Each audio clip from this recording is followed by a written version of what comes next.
이건 불가능합니다. 전 세계가 굴복하고 말았습니다. 2010년 노벨 물리학상을 받았던 꿈의 신소재, 이것은 머리카락 굵기의 20만 분의 1에 불과할 정도로 얇았고 강철보다 200배 강하면서 유연함과 투명함까지 지녔죠. 미국은 새로운 발견에 대량 생산을 위해 수백억 달러를 쏟았고 중국의 수많은 기업들도 나서보았지만 성공하지 못했습니다. 수많은 국가들이 오랜 시간 시도했지만 성공하지 못했죠. 이 신소재만을 연구해온 미국 최고 권위자들이 모인 연구소에서도 대량 생산의 실패를 인정하며 단언했죠. 바로 그래핀 신소재의 이야기입니다. 하지만 포기하지 않는 나라가 있었습니다. 그들은 기존 방식의 40배나 빠른 공정 효율에 성공했고 그들의 한 도시에서 그래핀 대량 양산을 시작한다고 공표했습니다. 그곳은 한국이었습니다. 내노라 하는 해외 기업들은 그들의 이야기를 그저 비웃으며 비아냥거렸죠. 어떻게 한국 따위가 그걸 성공했겠어? 헛소문일 뿐이야.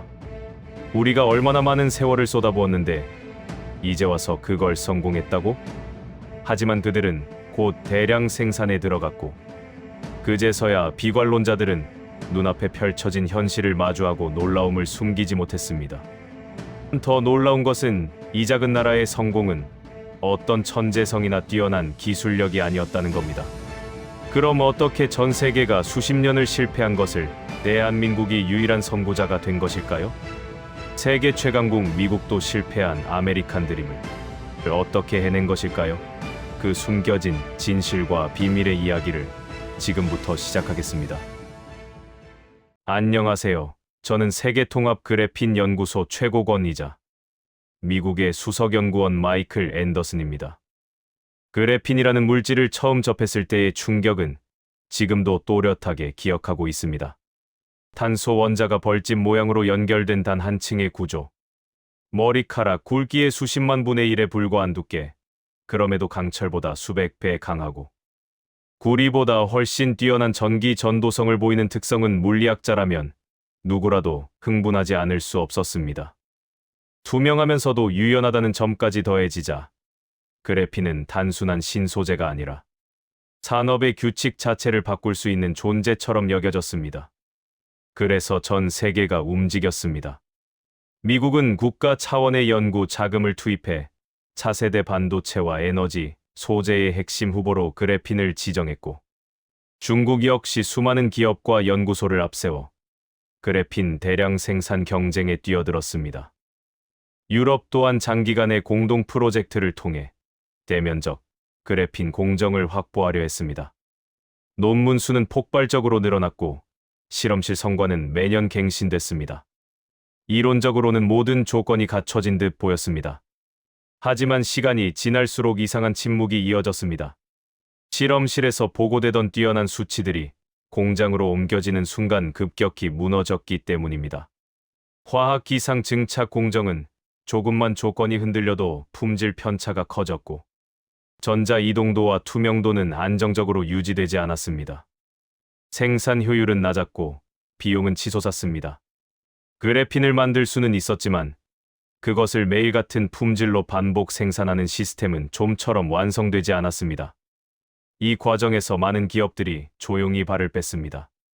대외적으로는 연구 방향 전환이라는 표현을 썼지만 실제로는 수익성을 설명할 수 없었기 때문입니다. 중국에서는 그래핀이라는 이름을 붙인 제품들이 쏟아졌지만 상당수는 품질 기준에 미치지 못했고 미국과 유럽의 연구소들에서도 대량 생산은 아직 이르다는 판단이 점점 힘을 얻어갔습니다. 그래핀은 여전히 아름다운 이론이었지만 산업 현장에서는 다루기 힘든 존재로 남아 있었습니다.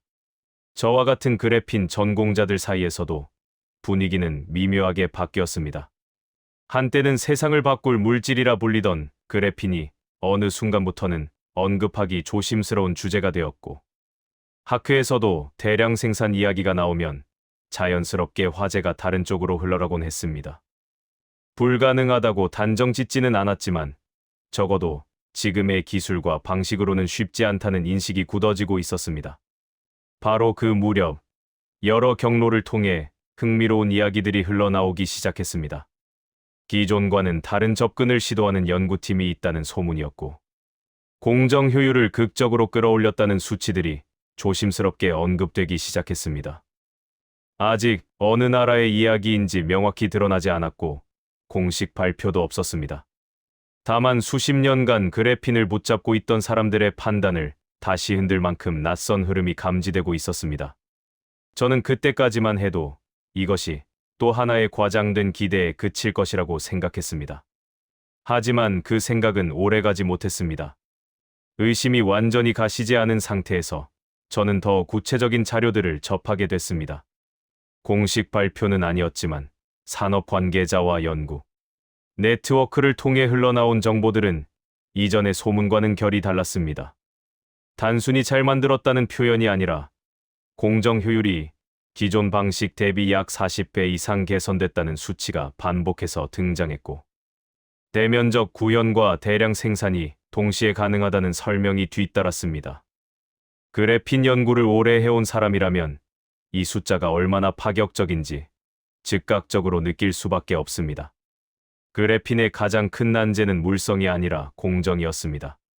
탄소 원자가 2차원 구조로 배열된 이 물질은 전기 전도성과 기계적 강도, 전자 이동도 투명도까지 이론적으로는 거의 완벽에 가까웠습니다.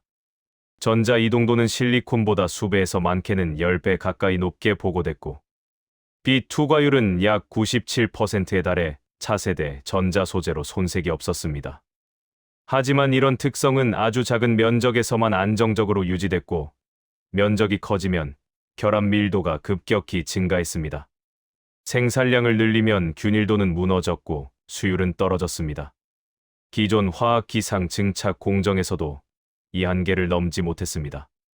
온도 압력 가스 흐름을 조금만 잘못 제어해도 그래핀 결정 구조는 쉽게 흔들렸고, 같은 장비에서 나온 제품조차 품질 차이가 크게 벌어졌습니다. 그래서 생산 효율을 2배만 높여도 학계와 산업계에서는 큰 성과로 평가받았고, 10배만 돼도 불가능에 가깝다는 인식이 지배적이었습니다. 그런 상황에서 40배라는 숫자는 솔직히 믿기 어려운 주장에 가까웠습니다. 그런데 이 자료에는 효율 수치만 적혀 있지 않았습니다. 공정 안정성과 관련된 데이터도 함께 언급돼 있었고, 일정 규모 이상의 생산 라인을 전제로 한 수율 개선 그래프가 포함돼 있었습니다. 특히 눈에 띈 것은 공정 자체를 장비와 함께 통합 설계했다는 점이었습니다. 단순히 소재를 잘 만드는 수준이 아니라 생산 장비부터 공정, 조건 후 처리까지 하나의 시스템으로 묶어 반복성을 확보했다는 설명이 이어졌습니다. 이 지점에서 저는 처음으로 생각이 조금 흔들리기 시작했습니다. 더 놀라웠던 것은 이 공정과 관련된 특허 흐름이었습니다. 특정 연구진이 이 대량 생산 공정과 장비 기술을 중심으로 약 20개국에 걸쳐 수십 건에 달하는 특허를 이미 확보했다는 내용이었습니다. 미국과 중국을 포함한 주요 국가에 동시에 출원된 특허 포트폴리오는 단순한 연구 성과가 아니라 장기적인 산업 적용을 전제로 한 움직임이라는 신호로 익혔습니다. 이 정도 규모의 특허 전략은 실험실 단계에서는 거의 나오지 않습니다. 여기에 더해 국제 표준과 인증 관련 논의에도 이 연구진이 깊이 관여하고 있다는 정보가 뒤따랐습니다.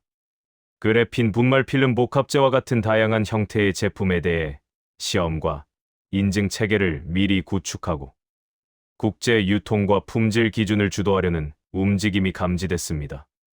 만약 이 정보가 사실이라면 단순히 그래핀을 잘 만드는 수준을 넘어 글로벌 시장에서 유통과 상용화까지 염두에 둔 단계에 들어섰다는 의미였습니다. 이 시점에서 저는 단순한 과장이나 착각으로 이 이야기를 치부하기 어려워졌습니다. 그래핀 분야에서 실패한 사례들은 대부분 기술적 한계 이전에 공정의 반복성과 경제성을 확보하지 못한 데서 끝났습니다. 그런데 여기서 언급되는 내용들은 바로 그 지점을 정면으로 파고들고 있었습니다. 대량 생산 효율을 40배 이상 끌어올렸다는 수치, 장비와 공정을 함께 설계했다는 접근법, 국제 표준과 특허를 동시에 준비했다는 정황들은 모두 하나의 방향을 가리키고 있었습니다. 여전히 나라 이름은 드러나지 않았고 공식 발표도 없었습니다. 하지만 분명한 것은 그래핀 대량 생산을 둘러싼 오래된 전제가 흔들리기 시작했다는 사실이었습니다. 만약 이 데이터들이 실제 현장에서 검증된다면 그래핀은 더 이상 미래의 소재가 아니라 지금 당장 산업에 투입될 수 있는 현실의 기술이 됩니다. 그 가능성을 떠올리는 순간 저는 처음으로 이 이야기를 끝까지 확인해야겠다고 마음먹게 됐습니다. 그 가능성이 현실일지도 모른다는 생각이 들자 더 이상 외면할 수 없었습니다. 저는 공개 자료와 비공개 보고서를 가리지 않고 하나씩 확인하기 시작했고, 이 과정에서 공통적으로 반복되는 패턴이 눈에 들어왔습니다. 그래핀 대량 생산과 관련된 논문과 특허, 그리고 장비 개발 이력들이 특정 시점부터 한 방향으로 모이고 있었고, 그 중심에는 아시아 지역의 연구 네트워크가 자리 잡고 있었습니다. 처음에는 중국일 것이라 생각했습니다. 국가 주도의 대규모 투자와 빠른 실행력이라는 이미지가 자연스럽게 떠올랐기 때문입니다. 하지만 자료를 추적할수록 중국과는 결이 다른 흐름이라는 점이 분명해졌습니다. 특허 출원 국가를 하나씩 대조해보니 미국과 유럽, 중국을 포함한 주요 시장을 거의 동시에 겨냥한 포트폴리오가 형성돼 있었고, 공정 효율과 장비 구조에 대한 설명은 기존 중국 기업들이 보여왔던 방식과는 달랐습니다. 특히 생산 안정성과 균일도 관리에 대한 집착에 가까운 접근은 연구, 논문보다는 실제 공장을 염두에 둔 설계처럼 보였습니다. 그래핀을 잘 만드는 기술이 아니라 그래핀을 매일 같은 품질로 뽑아내는 기술에 초점이 맞춰져 있었습니다. 이 지점에서 저는 이 연구팀이 단순한 실험 단계가 아니라 이미 산업화를 전제로 움직이고 있다는 확신에 가까운 느낌을 받기 시작했습니다. 결정적인 전환점은 해외 공인 시험 기관들의 내부 평가 자료를 접했을 때였습니다. 독립적인 분석 결과에서 대면적 그래핀 필름의 전기, 전도성과 투명도, 균일도가 기존 보고치와 거의 일치한다는 내용이 반복해서 등장했고, 일부 자료에서는 생산 효율이 기존 대비 수십 배 향상됐다는 수치가 그대로 확인되고 있었습니다. 이쯤 되자 더 이상 소문이나 기대라고만 치부할 수 없었습니다. 데이터는 감정을 배려하지 않고 사실만을 말해주기 때문입니다. 그리고 그 자료들의 출처를 거슬러 올라가던 중 마침내 한 나라의 이름이 명확히 드러났습니다. 그동안 직접적으로 언급되지 않던 주체는 바로 한국이었습니다. 처음 그 이름을 확인했을 때 솔직히 말해 적잖이 당황했습니다. 한국은 반도체와 디스플레이 강국이라는 인식은 있었지만 그래핀처럼 복잡한 대량 생산 공정의 선두에 서 있을 것이라고는 생각해 본 적이 없었기 때문입니다. 저뿐만 아니라 이 분야에 오래 몸담아 온 대부분의 연구자들도 비슷한 반응이었을 겁니다. 의심은 오히려 그때부터 더 커졌습니다. 한국이 기존 방식 대비 약 40배 이상 향상된 생산 효율을 달성했다는 주장과 함께 대면적 대량 생산이 가능하다는 설명은 너무 빠른 전개처럼 느껴졌습니다. 미국과 중국이 수년간 넘지 못한 장벽을 한국이 넘어섰다는 사실을 쉽게 받아들이기는 어려웠습니다. 그래서 저는 더욱 냉정해지기로 했습니다. 감정이나 선입견을 모두 내려놓고 오직 수치와 구조만을 보기로 한 것입니다. 자료를 다시 들여다보니 한국 연구진이 활용한 화학 기상 증착 기반 공정은 기존의 단일 장비 개선이 아니라 공정 전체를 다시 설계한 형태에 가까웠습니다. 가스 흐름, 온도 분포, 촉매 표면, 제어 후 처리까지 각각 따로 최적화한 것이 아니라 하나의 연속 시스템으로 통합해 반복성을 확보하려는 방향이 분명히 보였습니다. 여기에 더해 장비를 외부에 의존하지 않고 자체 개발의 단가와 납기 문제를 동시에 해결하려 했다는 점도 눈에 띄었습니다. 이는 연구 성과라기보다 산업 전략에 가까운 선택이었습니다. 그럼에도 불구하고 저는 여전히 마지막 한 단계를 넘지 못하고 있었습니다. 보고서와 수치는 어디까지나 종이에 적힌 정보일 뿐, 실제 공장이 돌아가고 있는지를 확인하지 않는 이상 결론을 내릴 수 없었기 때문입니다. 그래핀 분야에서는 너무 많은 실패 사례가 있었고, 저 역시 직접 현장을 확인했다가 실망한 경험을 여러 번 겪어왔습니다. 그래서 한국이라는 이름이 드러난 이후에도 제 머릿속에는 단 하나의 질문만 남아 있었습니다. 정말로 공정이 돌아가고 있는가, 그리고 그 결과가 매일 반복되고 있는가 하는 질문이었습니다. 그 질문에 답을 얻지 못하면 이 이야기는 끝나지 않는다는 것을 저는 잘 알고 있었습니다. 그래서 결국 직접 확인하기로 했습니다. 서류와 보고서만으로는 그래핀 대량 생산이라는 단어를 받아들일 수 없었기 때문입니다. 미국과 중국에서 이미 수차례 같은 과정을 겪어왔고, 발표 자료는 훌륭했지만 막상 현장을 보면 생산 라인이 멈춰 있거나 샘플만 존재하는 경우가 대부분이었습니다. 그래핀은 언제나 말로는 쉬웠고 현실에서는 달랐습니다. 한국과 관련된 자료를 다시 정리하면서 가장 먼저 확인한 것은 수치의 일관성이었습니다. 생산 효율이 기존 대비 40배 이상이라는 주장 단일 공정이 아니라 연속 공정 기준이라는 설명 대면적. 그래핀 필름에서 전기 전도성과 투명도가 동시에 유지된다는 데이터가 서로 충돌하지 않고 맞물려 있었습니다. 특히 전자 이동도 수치가 실리콘 대비 수배 이상 안정적으로 유지된다는 보고는 우연으로 보기 어려웠습니다. 실험실 샘플이 아니라 생산 단위에서 반복적으로 나오는 값이라는 점이 중요했습니다. 이와 함께 생산 수율에 대한 내부 자료도 확인됐습니다. 초기에는 낮았지만 공정을 거듭할수록 안정적으로 상승하는 그래프가 나타나 있었고, 특정 시점 이후에는 급격한 변동 없이 일정 범위를 유지하고 있었습니다. 이는 공정이 이미 통제 가능한 단계에 들어섰다는 의미였습니다. 그래핀 연구자라면 이 지점에서 긴장하지 않을 수 없습니다. 수율이 안정됐다는 것은 기술이 아니라 시스템이 완성 단계에 들어섰다는 신호이기 때문입니다. 또 하나 눈에 띈 부분은 장비와 공정의 관계였습니다. 기존 미국과 중국의 시도는 대부분 외부 장비를 활용한 공정 개선에 초점이 맞춰져 있었습니다. 반면 한국 쪽 자료에서는 장비 구조 자체를 공정에 맞게 설계했다는 내용이 반복적으로 등장했습니다. 가스 주입 방식, 온도 분포, 제어, 촉매 표면, 관리 후 처리 단계까지 하나의 흐름으로 이어져 있었고, 이 모든 과정이 자동화와 연결돼 있었습니다. 이는 그래핀을 만드는 기술이 아니라 그래핀을 매일 같은 방식으로 만들기 위한 공장 설계에 가까웠습니다. 그럼에도 불구하고 저는 여전히 의심을 거두지 않았습니다. 데이터는 언제든 선택적으로 제시될 수 있고, 특허와 보고서 역시 미래 가능성을 과장할 수 있기 때문입니다. 그래서 해외 독립기관들의 시험 결과를 추가로 요청했고, 여러 경로를 통해 조차 검증을 시도했습니다.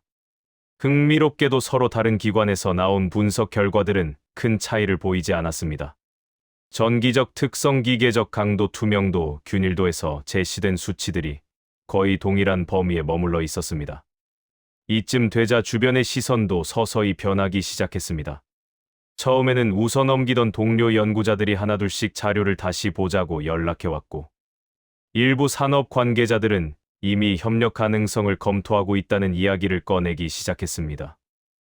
그래핀 대량 생산이 현실이 될지도 모른다는 가능성이 아주 조심스럽게 논의되기 시작한 것입니다. 하지만 저에게는 아직 마지막 단계가 남아 있었습니다. 직접 보고 확인하는 일입니다. 공정이 실제로 돌아가고 있는지, 사람 손이 아닌 시스템으로 반복 생산이 이뤄지고 있는지, 그리고 그 결과물이 단순한 시범 샘플이 아니라 산업 적용이 가능한 수준인지 눈으로 확인하지 않는 이상 저는 결론을 내릴 수 없었습니다. 그렇게 저는 한국행을 결정하게 됐습니다. 이 선택이 제 커리어 전체를 흔들게 될 것이라는 사실을 그때는 아직 알지 못했습니다. 한국행을 결정했을 때에도 제 머릿속에서는 여전히 경고음이 울리고 있었습니다. 4단계에서 확인한 수치와 재검증 결과는 분명 기존의 그래핀 실패 사례들과는 다른 양상을 보이고 있었지만, 그래핀이라는 소재가 지난 20년 동안 남긴 실망의 기억은 쉽게 지워지지 않았습니다. 이 분야에서 오래 살아남은 사람일수록 더 조심스러워질 수밖에 없습니다. 그래핀은 언제나 이론적으로 완벽했고, 실험실에서는 눈부셨으며, 산업 현장에서는 늘 무너졌기 때문입니다. 그래서 저는 이번만큼은 스스로에게 분명한 원칙을 세웠습니다. 감탄하지 않는다. 기대하지 않는다. 오직 의심만 유지한다는 원칙이었습니다. 가장 먼저 다시 붙잡은 것은 공정 효율이 기존 대비 약 40배 이상 향상됐다는 수치였습니다. 이 숫자는 여전히 비현실적으로 느껴졌습니다. 화학기상 증착 공정에서 효율을 2배만 끌어올려도 수년의 시행착오가 필요하고 10배만 돼도 업계에서는 사실상 한계로 여겨집니다. 그런데 40배라니 이건 개선이라는 표현으로는 부족했고 거의 다른 공정으로 바뀌었다는 수준의 주장에 가까웠습니다. 저는 이 수치가 어떤 기준에서 계산됐는지 집요하게 추적하기 시작했습니다. 실험실 기준인지 실제 생산 라인 기준인지 단일 공정인지 연속 공정인지 생산 구간 전체를 포함했는지 일부 구간만 발췌했는지까지 하나하나 확인했습니다. 이 과정에서 저는 의도적으로 불편한 질문들을 던졌습니다. 가장 성능이 잘 나온 배치만 기준으로 잡은 것은 아닌지, 측정 조건을 유리하게 설정한 것은 아닌지, 평균값만 강조하고 분산과 편차를 숨긴 것은 아닌지 같은 질문들이었습니다. 그래핀 공정에서 평균값은 얼마든지 꾸밀 수 있지만 분포와 편차는 그렇지 않습니다. 배치마다 품질이 흔들리면 그 흔적은 반드시 데이터에 남습니다. 저는 분포 그래프와 시간축을 따라 이어진 연속 데이터를 요구했고 초기 단계부터 최근 단계까지의 모든 기록을 연결해서 보려 했습니다. 처음에는 제 의심이 맞는 듯한 지점도 분명히 존재했습니다. 초기 공정 단계에서는 수율이 낮았고 품질 편차도 컸습니다. 일부 구간에서는 공정 중단 기록도 확인됐습니다. 그러나 이 지점에서 저는 오히려 멈춰 서게 됐습니다. 제가 그동안 봐왔던 실패 사례들과 이 흔적들은 성격이 달랐기 때문입니다. 보통 실패한 프로젝트에서는 이런 구간이 아예 보고서에서 삭제되거나 흐릿하게 처리됩니다. 성과가 나오지 않은 구간은 기록에서 사라집니다. 그런데 여기서는 실패가 그대로 남아 있었고 그 다음 단계에는 조건이 수정된 기록과 함께 개선된 수치가 이어지고 있었습니다. 실패가 감춰진 흔적이 아니라 누적된 흔적이었습니다. 저는 다시 한번 외부 재검증을 요청했습니다. 동일한 샘플을 다른 기관에서 측정했을 때 같은 결과가 나오는지를 확인하는 과정이었습니다. 그래핀 분야에서 이 단계는 가장 잔인한 절차입니다. 조금이라도 과장이나 선별이 섞여 있다면 이 지점에서 바로 드러납니다. 저는 여러 기관의 결과를 나란히 놓고 비교했고 측정 장비와 조건의 차이까지 감안해 데이터를 교차 분석했습니다. 결과는 놀라울 정도로 단순했습니다. 전기 전도성, 투명도, 전자 이동도 같은 핵심 지표들이 기관이 달라져도 비슷한 범위 안에서 반복되고 있었습니다. 이때 제가 느낀 감정은 감탄이 아니라 당혹감이었습니다. 수치가 높아서가 아니라 수치가 흔들리지 않았기 때문입니다. 그래핀 공정에서 가장 어려운 것은 최고 성능을 한 번 찍는 것이 아니라 그 성능을 매번 같은 조건으로 재현하는 것입니다. 그런데 이 데이터는 단발성 성과가 아니라 반복성을 전제로 한 구조를 보여주고 있었습니다. 이 순간부터 제 질문은 자연스럽게 바뀌기 시작했습니다. 정말 가능한가라는 질문은 사라지고 이걸 어떻게 여기까지 끌고 왔는가라는 질문이 그 자리를 대신했습니다. 그래핀이라는 물질 자체는 이미 오래전부터 전 세계가 알고 있었습니다. 미국도 같은 이론을 알고 있었고 중국은 더 많은 기업과 자본을 투입했습니다. 연구 인력이나 장비 규모에서 한국이 특별히 유리했다고 보기도 어려웠습니다. 그렇다면 차이를 만든 것은 기술의 깊이가 아니라 기술을 다루는 태도일 수밖에 없었습니다. 저는 현장에서 확인한 공정 기록들을 다시 떠올렸습니다. 완벽한 설계도가 먼저 있었던 것이 아니라 실패를 전제로 한 반복이 먼저 존재하고 있었습니다. 이 반복은 단기간의 집요함이 아니었습니다. 수년에 걸친 누적이었고 공정이 흔들릴 때마다 멈추는 대신 조건을 바꾸고 다시 돌리는 선택의 연속이었습니다. 다른 나라들이 경제성이 없다는 이유로 그래핀 프로젝트를 접을 때 이곳에서는 수율이 낮다는 사실 자체를 개선의 출발점으로 삼고 있었습니다. 실패는 종료 신호가 아니라 다음 시도의 입력값이었습니다. 저는 그때 처음으로 기술 바깥의 무언가를 떠올리게 됐습니다. 한국이라는 나라는 역사적으로 반복적인 붕괴를 경험해온 사회입니다. 임진왜란은 단순한 전쟁이 아니라 국가 체계 자체를 붕괴시킨 사건이었고, 이후에도 이 땅은 여러 차례 존립의 위기를 겪었습니다. 근현대에 들어서도 한국전쟁이라는 참혹한 파괴를 경험했지만, 그 폐허 위에서 산업과 교육을 다시 세우며 짧은 시간 안에 선진국 반열에 올랐습니다. 이 과정의 공통점은 완벽한 조건을 기다리지 않았다는 점입니다. 부족한 상태에서도 시스템을 먼저 만들고 그 안에서 계속 고쳐 나갔습니다. 그래핀 공정에서 제가 본 모습은 이 역사와 닮아 있었습니다. 처음부터 세계 최고를 선언하지 않았고 대신 돌아가는 구조를 유지하며 문제를 하나씩 제거해 나갔습니다. 실패는 개인의 책임으로 사라지지 않았고 기록으로 남아 시스템에 흡수됐습니다. 저는 이 흐름을 보며 확신에 가까운 생각을 하게 됐습니다. 한국의 핵심 기술력은 특정 개인의 천재성이나 우연한 발상이 아니라 실패를 견디고 누적하는 구조 그 자체에 있다는 생각이었습니다. 이 깨달음 이후로 제 시선은 완전히 달라졌습니다. 저는 더 이상 그래핀의 숫자만을 검증하는 사람이 아니었습니다. 왜 한국은 포기하지 않는가? 그리고 그 포기하지 않음이 어떻게 기술의 형태로 굳어지는가를 이해하려는 사람이 되어 있었습니다. 결과를 둘러싼 논쟁은 이미 충분했습니다. 이제 남은 것은 원인을 직시하는 일이었습니다. 그래핀 대량 생산의 진짜 비밀은 공정 기술이 아니라 포기하지 않는 선택이었고, 그 선택은 한국이라는 나라가 오랜 시간에 걸쳐 축적해온 DNA의 연장선 위에 있었습니다.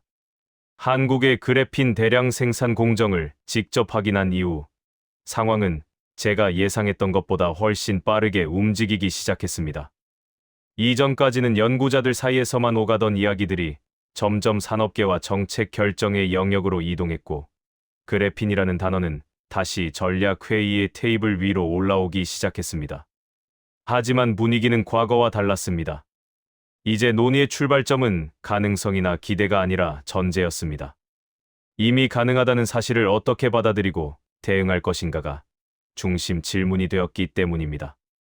가장 먼저 반응한 쪽은 글로벌 전자 소재와 반도체 장비 기업들이었습니다. 이들은 그래핀의 물성을 오래전부터 이해하고 있었고, 내부적으로는 이미 다양한 적용 시나리오를 검토해왔습니다. 문제는 언제나 하나였습니다.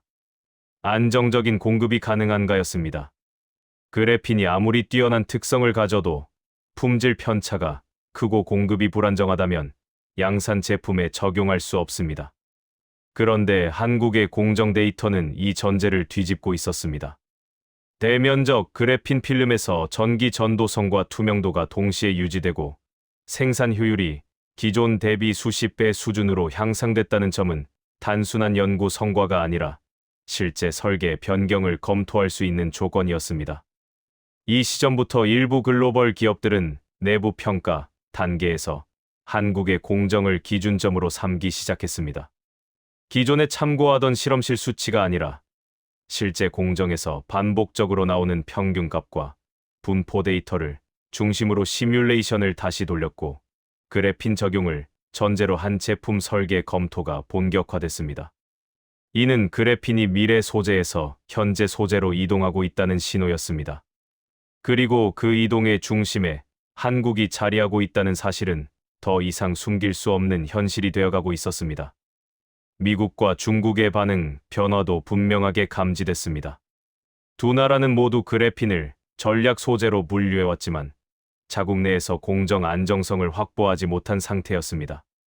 그동안은 자체 개발을 통한 독자 노선을 고수해왔지만 한국의 공정이 검증되기 시작하자 선택지는 달라졌습니다. 장기간의 추가 투자를 감수하고 뒤늦게 따라갈 것인지, 아니면 이미 안정화된 공정과 표준을 가진 나라와 협력할 것인지에 대한 현실적인 고민이 시작된 것입니다. 실제로 미국의 일부 연구 기관과 기업들은 한국이 주도적으로 참여하고 있는 국제 표준과 인증 논의에 적극적으로 합류하기 시작했습니다. 이는 단순한 기술 교류가 아니라 시장 진입 경로를 함께 설계하겠다는 의미에 가까웠습니다. 중국 역시 자국 산업에 그래핀을 적용하기 위한 안정적 공급망 확보 차원에서 한국과의 기술 협력 가능성을 검토하는 움직임을 보였습니다. 경쟁 관계에 있던 강대국들이 동시에 같은 나라를 주목하는 장면은 흔치 않습니다. 그 자체로 그래핀 공정의 위치가 어디까지 올라왔는지를 보여주는 증거였습니다. 이 과정에서 한국의 위상은 눈에 띄게 변화했습니다. 이전까지는 빠른 추격자 효율적인 제조 국가로 평가받던 나라가 이제는 공정과 표준을 설계하는 나라로 인식되기 시작한 것입니다. 그래핀과 관련된 국제 논의에서 한국의 연구진과 기업들이 기준안을 제시하고 시험과 인증 절차를 선도하는 모습은 상징적인 장면이었습니다. 기술을 따라가는 위치가 아니라 기술의 문턱을 설정하는 위치로 이동하고 있었습니다. 이는 단순히 한 소재의 성공이 아니라 국가 기술 신뢰도의 상승을 의미했습니다. 특히 주목할 부분은 특허와 표준이 결합된 구조였습니다. 한국이 확보한 그래핀 관련 특허 포트폴리오는 단순히 경쟁자를 막기 위한 방어 수단이 아니라 산업 확장을 전제로 한 틀에 가까웠습니다. 여기에 국제 표준과 인증 체계가 더해지면서 그래핀의 유통과 적용 과정에서 자연스럽게 한국을 거치도록 설계된 구조가 형성되고 있었습니다. 이 구조는 단기간에 만들어질 수 있는 것이 아니며 연구 정책 산업 전략 인증 인프라가 오랜 시간 맞물려 작동해야만 가능한 결과입니다. 해외 기업들 사이에서는 그래핀을 적용하려면 기술 검증과 인증 과정에서 한국과 협력하는 것이 가장 빠르고 비용 효율적이라는 평가가 나오기 시작했습니다. 이는 기술적 우위를 넘어 제도적 우위로 이어지는 변화였습니다.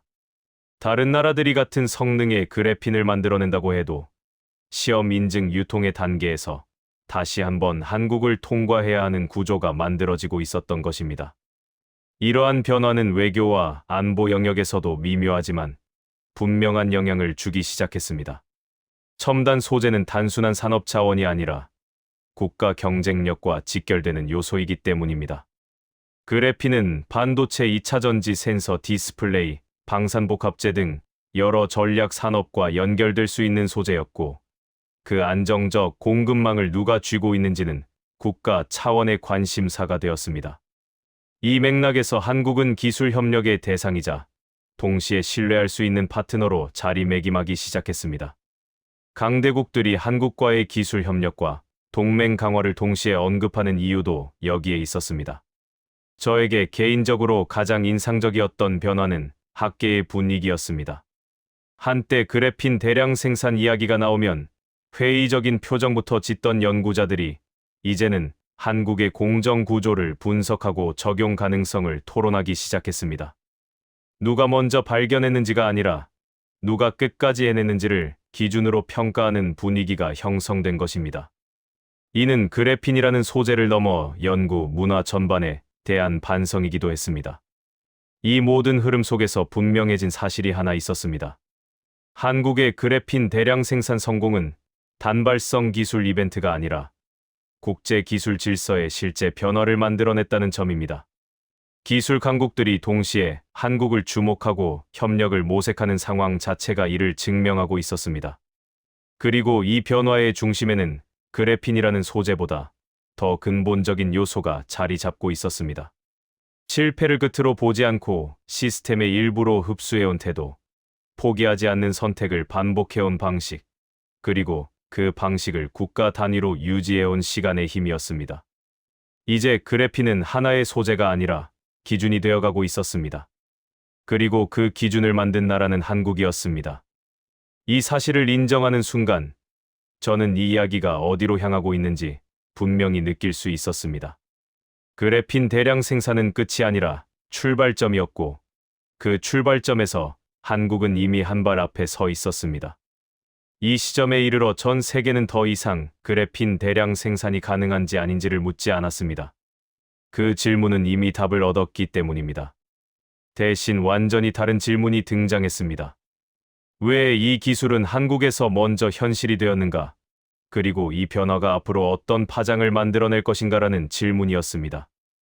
이 질문은 단순한 기술 분석을 넘어 국가 전략과 산업 질서를 다시 설계해야 하는 문제로 확장되고 있었습니다. 그래핀은 더 이상 실험실의 이상적인 소재가 아니었고, 실제로 공급되고 반복적으로 생산되며 산업에 적용될 수 있는 현실이 되었습니다.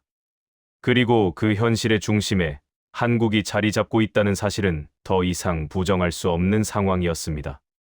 가장 먼저 움직인 것은 글로벌 대기업들이었습니다. 이들은 감정이나 체면보다 계산을 우선시하는 집단입니다. 한국의 그래핀 공정 데이터가 축적되면서 이들의 내부 보고서에는 변화가 나타나기 시작했습니다. 이전까지는 그래핀을 장기 연구 항목이나 미래 가능성 정도로 분류했다면 이제는 중장기 사업 전략 안에 구체적으로 편입되기 시작한 것입니다. 특히 반복 측정에서 유지되는 수율과 균일도 데이터는 설계 기준 자체를 다시 작성하게 만들었습니다. 성능이 좋다는 사실보다 중요한 것은 그 성능이 언제 어디서나 같은 조건으로 재현된다는 점이었고, 이 조건을 충족시킨 사례가 한국뿐이라는 점은 기업들의 판단을 빠르게 움직이게 만들었습니다. 반도체 산업에서의 반응은 특히 민감했습니다. 그래핀의 높은 전자 이동도와 열 방출 특성은 이미 오래전부터 이론적으로 검토돼 왔지만 공급 안정성 문제로 실제 공정에 반영되지 못해왔습니다. 그러나 한국의 대량 생산 공정이 검증되자 상황은 달라졌습니다. 일부 기업들은 기존 실리콘 중심의 공정 로드맵에 그래핀을 병렬적으로 포함시키는 시나리오를 검토하기 시작했고, 그 과정에서 기준 공급처로 한국을 명시하는 내부 문서들이 등장했습니다. 이는 단순한 기술 채택이 아니라 구조적인 의존 관계의 시작을 의미했습니다. 2차 전지 분야에서도 비슷한 흐름이 감지됐습니다. 그래핀을 음극재 보강이나 열 안정성 개선에 활용하려는 시도는 오래전부터 존재했지만 비용과 공급 문제로 번번이 중단됐습니다. 그러나 생산 단가와 납기 경쟁력이 확보되자 이야기는 달라졌습니다. 이제 그래핀은 실험실 테스트용 소재가 아니라 실제 제품 성능을 좌우할 수 있는 변수로 취급되기 시작했고, 그 전환점에 한국의 공정이 있었습니다. 기업들은 더 이상 그래핀을 쓸 수 있을지 고민하지 않았고, 언제 어떤 방식으로 적용할지를 논의하고 있었습니다. 국가 차원의 반응은 이보다 더 복합적이었습니다. 미국과 중국은 그래핀을 단순한 산업 소재가 아니라 전략 자산으로 인식하기 시작했습니다. 첨단 소재는 반도체와 배터리 방산과 같은 핵심 산업의 기반이 되기 때문에 그 공급망을 누가 통제하느냐는 곧 국가 경쟁력과 직결됩니다. 이 맥락에서 한국이 안정적인 그래핀 공급 체계를 확보했다는 사실은 단순한 기술 뉴스가 아니라 전략 환경의 변화로 받아들여졌습니다. 미국에서는 그래핀을 포함한 탄소 나노 소재를 둘러싼 정책 논의가 다시 활성화되기 시작했습니다. 그러나 이전과 달리 독자, 개발만을 고집하는 분위기는 점차 약해지고 있었습니다. 이미 검증된 공정과 표준을 가진 나라와 어떻게 협력할 것인가가 현실적인 선택지로 떠오르고 있었기 때문입니다. 실제로 일부 연구 기관과 기업들은 한국이 주도하는 국제 표준과 시험 인증 논의에 적극적으로 참여하기 시작했고, 이는 시장 진입 경로를 함께 설계하겠다는 신호로 해석됐습니다. 중국 역시 비슷한 딜레마에 직면해 있었습니다. 막대한 자본과 인력을 투입했음에도 불구하고 그래핀 대량 생산의 안정성을 확보하지 못한 상황에서 한국의 성공은 무시할 수 없는 변수로 작용했습니다. 중국의 선택 역시 빠른 추격보다는 협력과 조율을 통한 시간 단축 쪽으로 기울기 시작했고, 이는 기술 경쟁의 구도가 단순한 대결이 아니라 다층적인 협력 구조로 이동하고 있음을 보여주는 장면이었습니다. 경쟁 관계에 있던 강대국들이 동시에 같은 나라를 주목하는 상황은 매우 이례적이었고, 그 자체로 한국의 위상이 어디까지 올라왔는지를 보여주고 있었습니다. 외교 현장에서도 변화는 감지됐습니다. 이전까지는 부수적인 의제로 취급되던 기술 협력이 이제는 회담의 주요 안건으로 올라오기 시작했습니다. 그래핀을 포함한 첨단 소재 협력은 단순한 기술 이전이 아니라 장기적인 산업, 동맹과 공급망 안정화를 전제로 논의되고 있었습니다. 이 과정에서 한국은 기술 제공자이자 조정자로서의 위치를 자연스럽게 확보해 나갔습니다. 과도한 주장이나 정치적 수사 없이도 이미 돌아가고 있는 공정과 축적된 데이터를 근거로 신뢰를 쌓아가는 방식이 효과를 발휘하고 있었습니다. 특히 인상적이었던 점은 한국의 대응 방식이었습니다. 성과를 과장하거나 경쟁자를 자극하는 대신 질문이 들어오면 데이터로 답했고 의심이 제기되면 재검증으로 대응했습니다. 이 태도는 국제사회에서 강한 신뢰를 만들어냈습니다. 기술의 우월성은 말로 설득하는 것이 아니라 반복되는 결과로 증명된다는 점을 한국은 정확히 알고 있는 듯 보였습니다. 그리고 이 태도는 그래핀을 넘어 한국 기술 전반에 대한 인식을 바꾸는 계기가 되고 있었습니다. 학계의 분위기 변화도 분명했습니다. 한때 그래핀 대량 생산 이야기가 나오면 회의적인 반응부터 보이던 연구자들이 이제는 한국의 공정 구조를 분석하고 그 접근 방식을 다른 분야에 적용할 수 있을지 논의하기 시작했습니다. 연구 주제 역시 최고 성능을 기록하는 실험보다 공정 안정성과 확장성을 다루는 쪽으로 이동하고 있었습니다. 이는 연구 문화 자체가 변하고 있다는 신호였습니다. 단발성 성과보다 지속 가능한 시스템이 더 높은 가치를 인정받기 시작한 것입니다. 저 역시 이 변화의 한가운데에 있었습니다. 오랜 시간 그래핀 대량 생산은 불가능하다는 결론을 받아들였던 사람으로서 이 흐름을 지켜보는 일은 쉽지 않았습니다. 그러나 부정할 수 없는 사실이 하나 있었습니다. 한국은 단순히 그래핀을 만들어낸 것이 아니라 그래핀을 다루는 방식을 바꾸고 있었다는 점입니다. 실패를 숨기지 않고 기록으로 남기며 그 기록을 다음 개선의 기준으로 삼는 방식은 기술 그 자체보다 더 강력한 경쟁력이 되고 있었습니다. 이제 관심은 완전히 결과에서 원인으로 이동했습니다.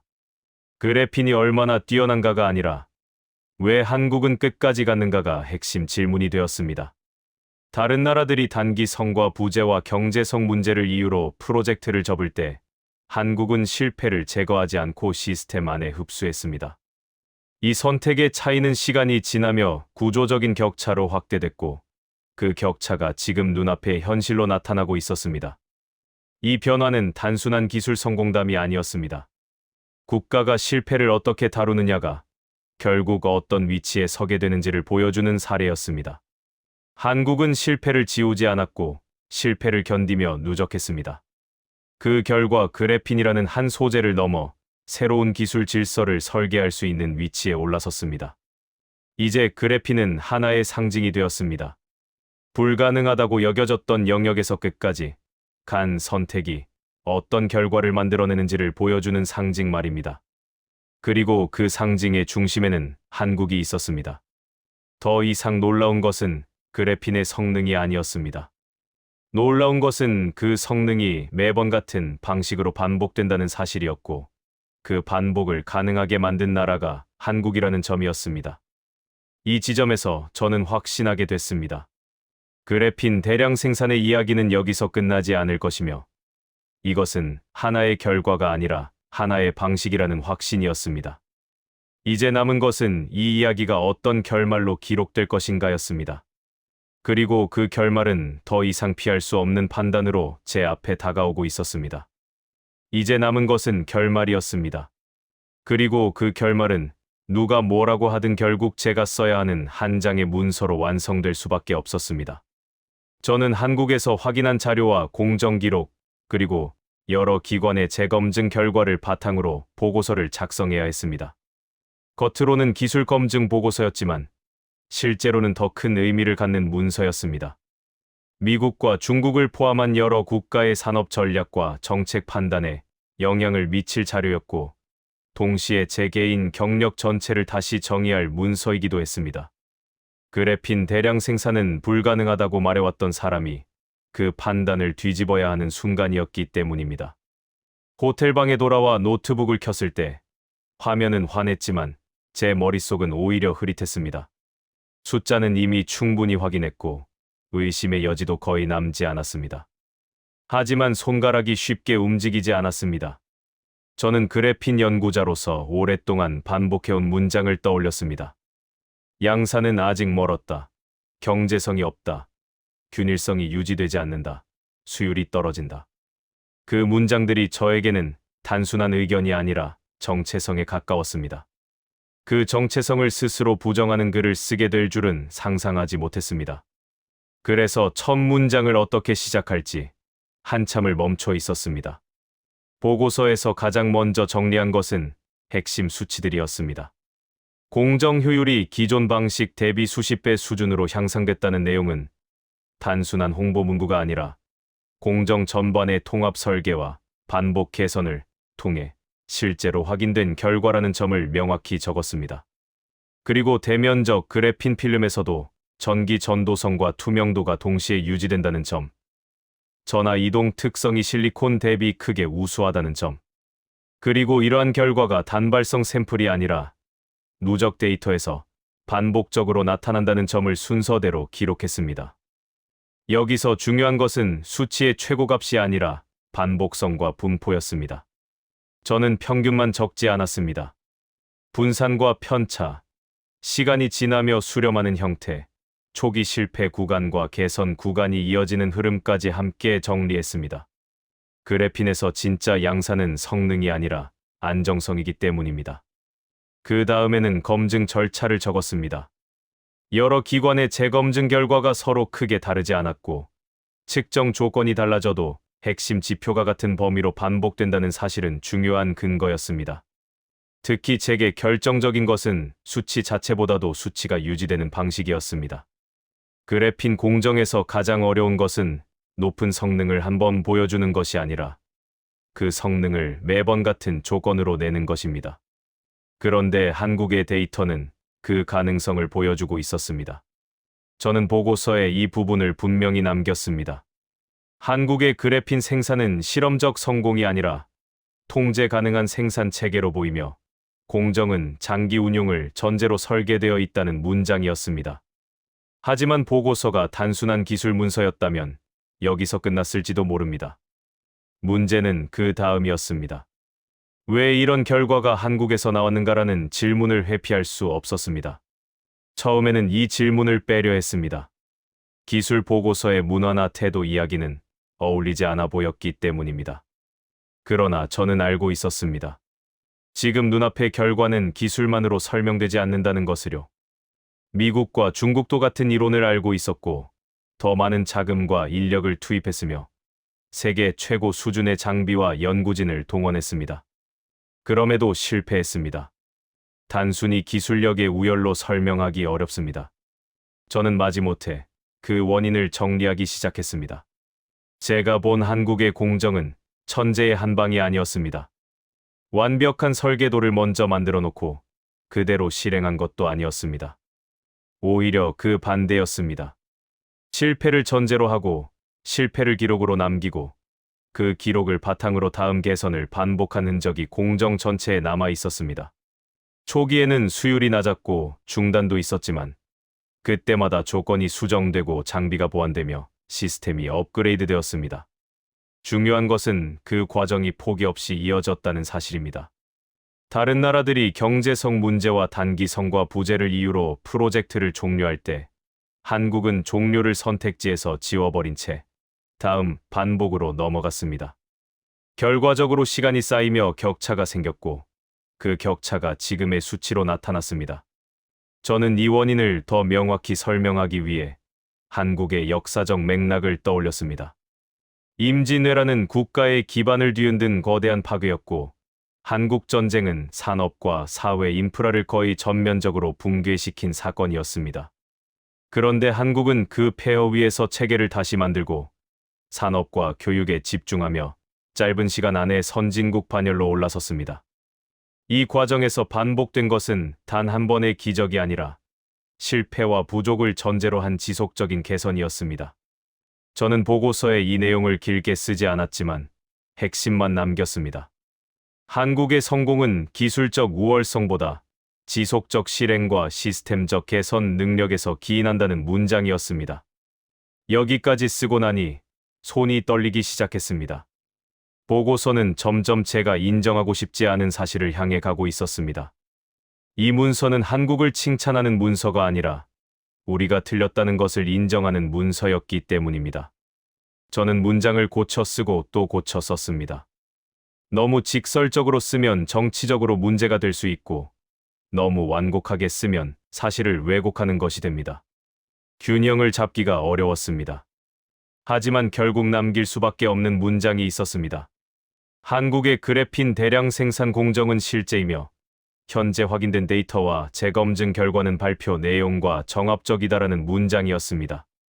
보고서를 제출하기 직전 마지막으로 한 문장을 넣을지 말지 오래 고민했습니다. 너무 직접적이라고 느껴졌기 때문입니다. 하지만 이 문장은 기술 문서가 아니라 전략 문서에 가까웠고 그만큼 필요하다고 판단했습니다. 한국을 과소평가하는 것은 전략적 실수로 이어질 수 있다는 문장이었습니다. 이 문장을 쓰는 순간 제 속에서 무언가가 무너지는 느낌이 들었습니다.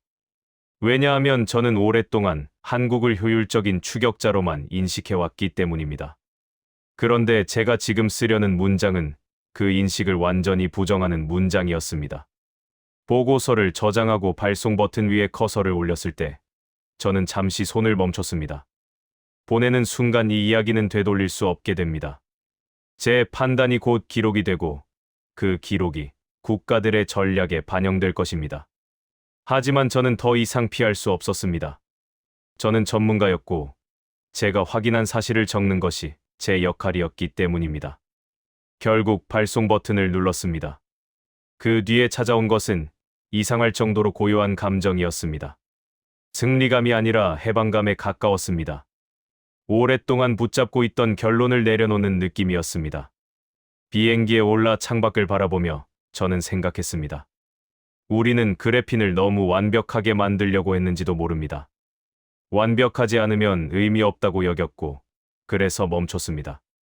한국은 달랐습니다. 완벽하지 않아도 의미가 있다고 보았고 그래서 계속 돌렸습니다. 연구실이 아니라 공장 안에서 배웠고 그 배움이 수율과 품질로 쌓였습니다. 그 차이가 결국 세계의 흐름을 바꾸고 있었습니다. 이제 저는 한 가지를 확신하게 됐습니다. 그래핀 대량 생산은 한 소재의 성공으로 끝나지 않을 가능성이 크다는 사실입니다. 한국이 보여준 것은 그래핀이라는 물질이 아니라 불가능하다고 여겨진 영역에서 끝까지 가는 방식이었습니다. 그리고 그 방식이 다음에는 다른 분야에서도 반복될 수 있습니다. 저는 그 가능성을 부정하지 않습니다. 오히려 이제는 준비해야 한다고 생각합니다. 기술의 문제가 아니라 태도의 문제였다는 사실을 우리는 이번에 똑똑히 배웠기 때문입니다. 보고서를 제출한 뒤 저는 더 이상 추가 설명을 하지 않았습니다. 이미 필요한 말은 모두 문서 안에 들어 있었고 그 문서를 읽는 사람이라면 누구든 같은 결론에 도달할 수밖에 없을 것이라 확신했기 때문입니다. 그래핀 대량 생산이 가능하냐는 질문은 끝났고 한국의 데이터가 맞느냐는 의심도 의미를 잃었습니다. 이제 남은 것은 이 사실을 어떻게 받아들이느냐의 문제였습니다. 시간이 지나면서 반응은 조용히 그러나 분명하게 나타났습니다. 공개적인 부정은 점점 사라졌고 대신 내부 검토와 전략 수정이 이어졌습니다. 한때 그래핀을 실패한 꿈으로 분류했던 기관과 기업들이 그 분류를 조용히 지우기 시작했습니다. 대신 새로운 문구가 들어갔습니다. 한국을 중심으로 한 그래핀 공급망 검토, 한국 공정을 기준으로 한 기술 로드맵 제작성, 한국 표준과의 정합성 검토 같은 문구들이었습니다. 이 변화는 기사로 크게 다뤄지지 않았지만 실제로는 그 어떤 선언보다도 무거운 의미를 담고 있었습니다. 저는 이 흐름을 보며 한 가지를 분명히 느꼈습니다. 세계는 결국 데이터를 따라 움직인다는 사실입니다. 감정이나 자존심은 잠시 버틸 수 있지만 반복되는 수치와 결과 앞에서는 결국 방향을 바꿀 수밖에 없습니다. 그래핀 대량 생산의 현실화는 한국이 얼마나 뛰어난 나라냐를 증명하는 문제가 아니었습니다. 불가능하다고 합의된 영역에서도 끝까지 멈추지 않으면 결과가 나온다는 사실을 증명한 사건이었습니다. 여기서 중요한 점은 한국이 특별한 순간의 기적을 만든 것이 아니라는 점입니다. 갑작스러운 발견도 한 명의 천재도 아니었습니다. 대신 실패를 중단 신호로 받아들이지 않고 시스템 안에 흡수해온 선택들이 쌓여 만들어낸 결과였습니다.